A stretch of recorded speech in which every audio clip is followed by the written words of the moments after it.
சட்டமன்ற உறுப்பினராகி முதல் முறையாக நான் கலந்து கொள்ளக்கூடிய நிகழ்ச்சி, பொது நிகழ்ச்சி இதுதான்.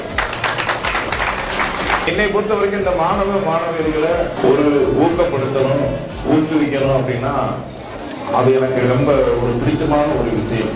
முதல்வராக பொறுப்பேற்றிருக்கக்கூடிய தளபதி விஜய் அவர்கள் இளைஞர்கள் மத்தியிலும் பெண்கள் மத்தியிலும் அவர் சொல்வாரு, என்னுடைய நண்பா நண்பிகள், இந்த விஜய் மாமாவோட குட்டி நண்பா நண்பி, அவங்களுடைய முன்னேற்றத்திற்கு எண்ணற்ற திட்டங்களை வைத்திருக்கிறார். உங்களுக்காக இந்த ஃபியூச்சரை மைண்ட்ல வச்சுக்கிட்டு எல்லா நல்ல விஷயங்களையும் உங்களுக்காக இந்த விஜய் மாமா செஞ்சு கொடுப்பான்.